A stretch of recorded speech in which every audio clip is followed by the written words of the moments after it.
Hello everyone. आज हम जो टॉपिक करने जा रहे हैं वो टॉपिक है अपना जियो स्टेशनरी सैटेलाइट। देखो इसमें हम क्या पढ़ेंगे कि जियो स्टेशनरी सैटेलाइट क्या होते हैं, हाइट क्या होती है, किस जो ऑर्बिट है उस ऑर्बिट की हाइट कितनी होती है जहां पर जियो स्टेशनरी सैटेलाइट प्लेस किए जाते हैं, और वो स्टेशनरी अपीयर क्यों होते हैं। ये सारी बातें हम इसमें पढ़ेंगे। ठीक है, तो देखो जियो स्टेशनरी सैटेलाइट क्या होता है। एक ऐसा सैटेलाइट जिसको अर्थ के साथ साथ जो है टाइम पीरियड ऑफ रिवॉल्यूशन दिया जाए। यानी आपको पता है अर्थ का जो टाइम पीरियड ऑफ रिवॉल्यूशन है वो कितना है, अपने एक्सिस के ऊपर 24 आवर, और सन के अराउंड 365 दिन हम बोलते हैं। ठीक है, तो इसमें क्या होता है, जैसे अर्थ हो गई, ये हमने मान लिया अर्थ के रोटेशन की डायरेक्शन अगर देखें हम तो क्या होती है, वो एंटी क्लॉकवाइज डायरेक्शन। इस प्रकार से वेस्ट से ईस्ट की तरफ वो रिवॉल्व करती है। ठीक है, अब कोई सैटेलाइट है, ये हमने सैटेलाइट मान लिया, ये सैटेलाइट इसके चारों तरफ घूमने लग रहा है, एक विशेष ऑर्बिट के अंदर घूमने लग रहा है। ठीक है, ये भी हमारे पास वेस्ट टू ईस्ट ही रिवॉल्व करेगा अर्थ के चारों तरफ। ठीक है, और अब दोनों की जो हमारे पास रोटेशन देखें तो दोनों की सेम है। ठीक है, अगर मान लो कोई ऑब्जर्वर है और वो अर्थ के इस पॉइंट के ऊपर है, ठीक है, और वो यहां सैटेलाइट को देखने लग रहा है ऐसे, तो सैटेलाइट उसको ठीक यहां दिखाई दे रहा है। कुछ टाइम बाद अगर देखता है, मान लो ऑब्जर्वर यहां होता है तो उसको सैटेलाइट यहां दिखाई दे रहा है। जब ऑब्जर्वर यहां है तो सैटेलाइट यहां दिखा रहा है, जब ऑब्जर्वर यहां है तो सैटेलाइट उसको यहां दिखाई दे रहा है। क्यों? क्योंकि अर्थ के ऊपर ऑब्जेक्ट है। अब जब अर्थ रिवॉल्व करती है तो उसके साथ साथ ऑब्जेक्ट भी रिवॉल्व करेगा, और उसको ये सैटेलाइट है वो वहीं का वहीं दिखाई दे रहा है। क्यों दिखाई दे रहा है? क्योंकि दोनों की जो वेलोसिटी है वो कैसी है, बराबर है। ठीक है, रिलेटिव वेलोसिटी क्या हो जाएगी फिर, दोनों की जीरो हो जाएगी क्योंकि बराबर हो गई। जैसे हमने पढ़ा हुआ है, एक ट्रेन ऐसे जा रही है और एक ट्रेन ऐसे, और ये प्रैक्टिकल भी हमने देखा है। ठीक है, तो जैसे मान लो कोई पैसेंजर है, वो एक ट्रेन में बैठा हुआ है और इधर दूसरी ट्रेन है, उसके अंदर कोई और पैसेंजर बैठा हुआ है, दोनों एक ही डायरेक्शन के अंदर मूव करने लग रही हैं, दोनों की वेलोसिटी भी सेम है। तो इस जो ऑब्जेक्ट को, यानी ए जो ऑब्जर्वर है और वो बी को देख रहा है, तो दोनों को क्या लगेगा, एक दूसरे रेस्ट में है, ऐसा फील होगा। तो यहाँ पर भी जो सैटेलाइट होता है वो रेस्ट में फील होता है। ठीक है, रेस्ट अपीयर होता है, इसलिए क्या बोल दिया जाता है, इसको जियो स्टेशनरी सैटेलाइट कह दिया जाता है। एक और एग्जांपल लेते हैं। देखो हमारे पास मान लिया कि ये कोई डिश एंटेना है, ठीक है, और हमने ये डिश एंटेना अपने घर में लगा रखा है। ठीक है, और यहाँ पर कोई जियो स्टेशनरी सैटेलाइट है, तो ये क्या करेगा, डिश एंटेना इससे रेंज ले रहा है। क्या हम अपने डिश एंटेना को इधर उधर मूव करवाते हैं, ऐसे ऐसे ऐसे मूव करवाते हैं? बिल्कुल नहीं करवाते। हम उसको एक जगह के ऊपर सेट कर देते हैं। ठीक है, वो क्यों करते हैं सेट? जो हमारे पास टेलीविजन का सिग्नल हो गया, ठीक है, ये जो सिग्नल होते हैं, हम जो भी मूवी देखते हैं और कुछ देखते हैं, ये सब कहाँ से आते हैं? ये जो जियो स्टेशनरी सैटेलाइट होते हैं वो उस रेंज को छोड़ते हैं और फिर हम उसको यहाँ से जो डिश एंटीना वगैरह हो गई इनसे हम कैच करके और फिर वो प्रसारण देखते हैं। ठीक है, तो जैसे मान लो अर्थ घूमती है, इसको थोड़ा सा छोटे रूप में लेते हैं। मान लो ये अर्थ हो गई और इसके ऊपर हमने ये डिश एंटीना लगा रखा है ऐसे। ठीक है, और सैटेलाइट है वो यहाँ पर है, तो यहां से रेंज ले रहा है इसमें। अब ये सैटेलाइट घूमने लग रहा है। ठीक है, सैटेलाइट जो है वो घूमने लग रहा है, और आपको पता है कि एंटी क्लॉकवाइज डायरेक्शन होती है इसकी। ठीक है, इस प्रकार से घूमने लग रहा है, तो अर्थ भी तो इसके साथ साथ घूमने लग रही है ऐसे। ठीक है, इस प्रकार से घूमने लग रही है। तो मान लो अब जब ये पोजीशन इनकी यहां पर है तो कुछ देर बाद ये सैटेलाइट घूमता हुआ यहां आ जाएगा, और अगर यहां आ गया तो अब की बार ये जो हमारे पास डिश एंटीना था तो वो किधर हो जाएगा, वो यहां हो जाएगा, क्योंकि ये भी तो अर्थ के साथ घूमता हुआ आ गया ना, तो उसको यहीं पर दिखाई दे रहा है। ठीक है, तो इसका मतलब कि जो जियो स्टेशनरी सैटेलाइट होते हैं वो अर्थ से रेस्ट की पोजीशन में अपीयर होते हैं। ठीक है,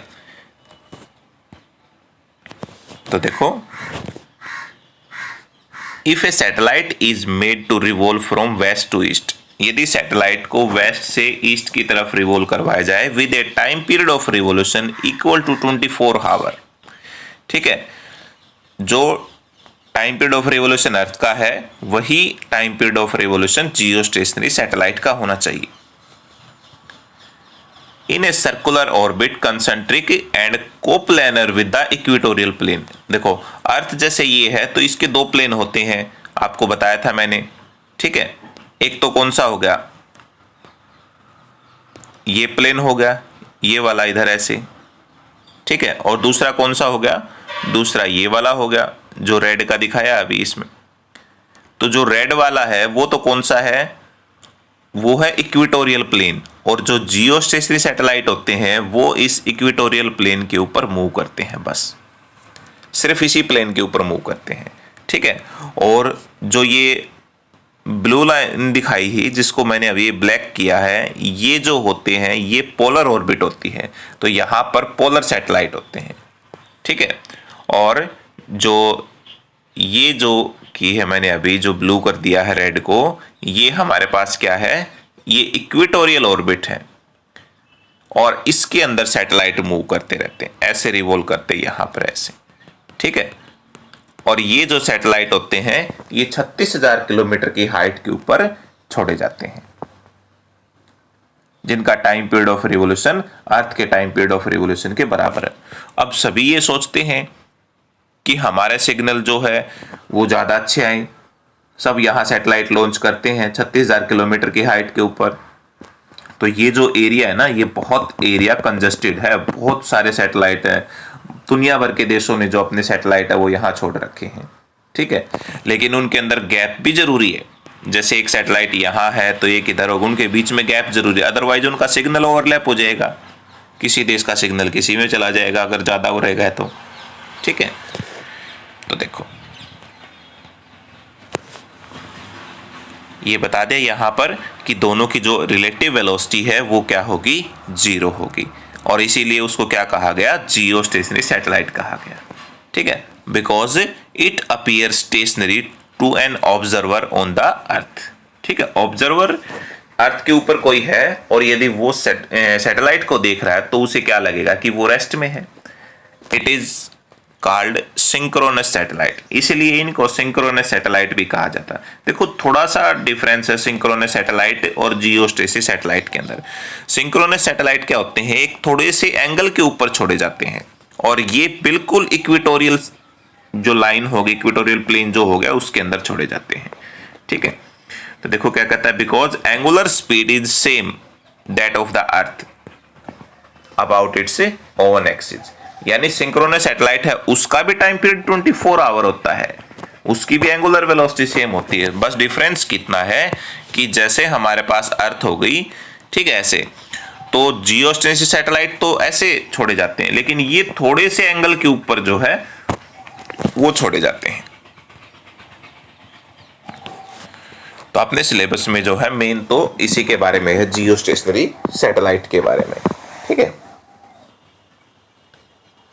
When such satellite is used for communication purposes, तो ऐसे सैटेलाइट जो होते हैं उनको कम्युनिकेशन पर्पज के रूप में यूज किया जाता है, तो उसे क्या कहते हैं, कम्युनिकेशन सैटेलाइट। जो टेलस्टार कम्युनिकेशन सैटेलाइट था वो पहला सैटेलाइट था जो कि यूएसए ने छोड़ा था स्पेस के अंदर 1962 के अंदर, ठीक है।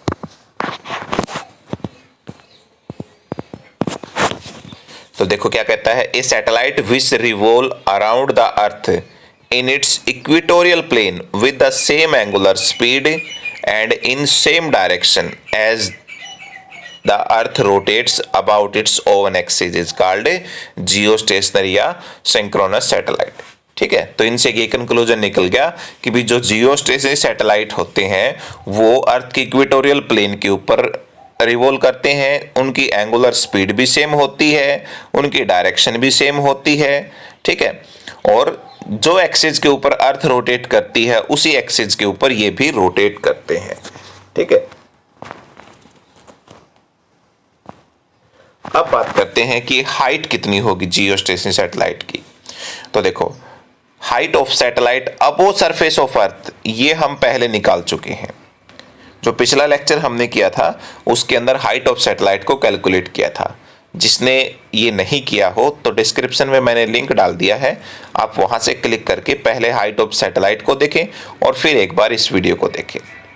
ठीक है, तो वो हमारे पास ये हो जाएगा h is equal to T square R square G divide by 4 pi square और होल का 1/3 और माइनस में r जो हो जाएगा। अब हमने यहाँ पर वैल्यू पुट करनी है। Time period of revolution of satellite, radius of earth, acceleration due to gravity और यहाँ पर रेडियस ऑफ अर्थ और इसका 1/3 कर देना, हमारे पास रिजल्ट आ जाएगा। तो देखो क्या क्या वैल्यू है इनकी। टाइम पीरियड हमें पता है 24 आवर होता है।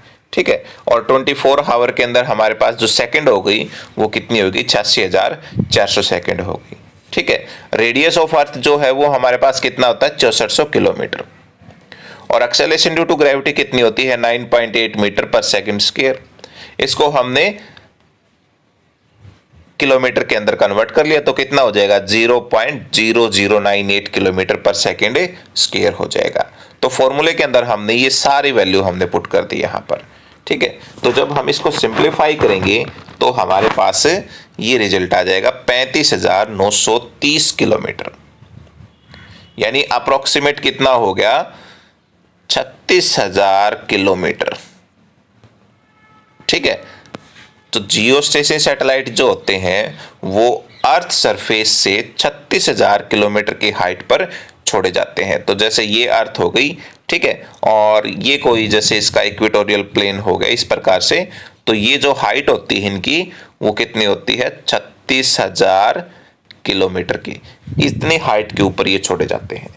ठीक है, और वो पूरी अर्थ को जो है वो कैच करते रहते हैं इसमें। ठीक है, अलग अलग सैटेलाइट छोड़े जाते हैं। जैसे यहाँ हो गया एक सैटेलाइट ये कर रहा है कैच, मान लो ये इतने एरिया को कैच कर रहा है, एक यहाँ पर है ये इतने एरिया को कैच कर रहा है यहाँ से, एक यहाँ है ये इतने एरिया को कैच कर रहा है। इस तरह से जो है वो सैटेलाइट है वो छोड़े जाते हैं। ठीक है, अब ये कहता है कि कौन कौन सी कंडीशन जरूरी है जियोस्टेशनरी सैटेलाइट के लिए। तो देखो, पहले कंडीशन क्या कहता है, it should revolve in an orbit concentric and coplanar with equatorial plane of earth. जो हमारा इक्वेटोरियल प्लेन है अर्थ का, उस प्लेन के साथ साथ ये रिवॉल्व करने चाहिए। ठीक है, its sense of rotation should be same as that of earth, यानी वेस्ट टू ईस्ट। ये भी वेस्ट टू ईस्ट ही रोटेट करना चाहिए, जैसे अर्थ रोटेट करती है वैसे ही ये रोटेट करना चाहिए। टाइम पीरियड ऑफ रिवॉल्यूशन है वो भी कितना होना चाहिए, 24 आवर होना चाहिए, बिल्कुल एग्जैक्ट सेम होना चाहिए इसमें। ठीक है, जो लाइव परफॉर्मेंस देखते हैं ना हम, जैसे कहीं क्रिकेट का मैच हो रहा हो और कुछ हो रहा हो ऐसे, तो वहां पर देखो हमें बिल्कुल वही टाइम दिखाई देता है उसी के ऊपर, लेकिन हल्का सा हमें डिफरेंस भी मिलता है टाइम डिले का कुछ, तो वो हमारे सिग्नल की वजह से होता है, थोड़ा डिस्ट्रैक्शन आ जाता है, उस वजह से थोड़ा सा डिले हो जाता है। ठीक है, अदरवाइज ये सब जो है जियोस्टेशनरी सैटेलाइट रेंज कैच करते हैं और उनसे हम यहाँ पर देख पाते हैं। ठीक है, और हाइट जो है नियरली कितनी हो जाएगी, 36,000 किलोमीटर हो जाएगी above the surface of earth. तो यहां आ गए कि जियोस्टेशनरी सैटेलाइट की क्या क्या यूजेज हैं इसमें। ठीक है, a satellite can not stabilise communication link over the entire earth. तो एक सैटेलाइट जो होता है ना, वो एक सैटेलाइट पूरी अर्थ को कम्युनिकेट नहीं कर सकता भी, क्योंकि जैसे ये अर्थ हो गई, मान लो एक सैटेलाइट यहाँ है, ठीक है, तो क्या करेगा वो, ये इतना एरिया ले सकता है वो। ठीक है, अब ये जो पीछे का एरिया रह गया, ये एरिया, ये तो ये नहीं ले सकता, क्योंकि ये अर्थ के साथ साथ रिवॉल्व करता है। तो जितना इसका फोकस रहेगा ऐसे, जो इतना एरिया ले सकता है सिर्फ इतना ही लेगा, दूसरा तो ये नहीं ले सकता, और हर बार इतना ही लेता रहेगा। तो क्या किया जाता है, ठीक है, this is because curvature of the earth keeps a large part of earth out of site.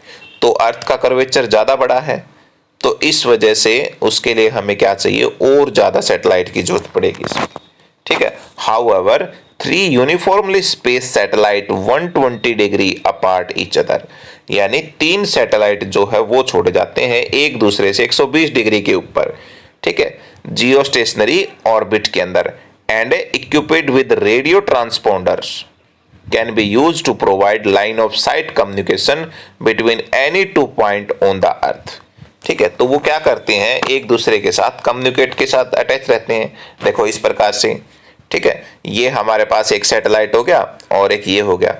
अब इस प्रकार से छोड़ जाते हैं ये एक दूसरे के साथ 120 डिग्री का एंगल बनाते हुए, तो इससे क्या हो गया कि जो इनकी रेंज है ना, यहां से यहां तक एरिया ले लिया इन्होंने, यहां इतना ले लिया इन्होंने, यहां ले लिया, तो जो अर्थ है ये अर्थ ठीक इनके पूरी बीच में आ गई, यानी इनकी रेंज के बीच में आ गई, ठीक है। तो इस प्रकार से इन सैटेलाइट ने पूरी अर्थ को कैच कर लिया। तो अर्थ के ऊपर जो भी घटनाएं होती हैं वो हम इनकी मदद से देख पाते हैं, ठीक है। अब बात करते हैं इनके यूजेज।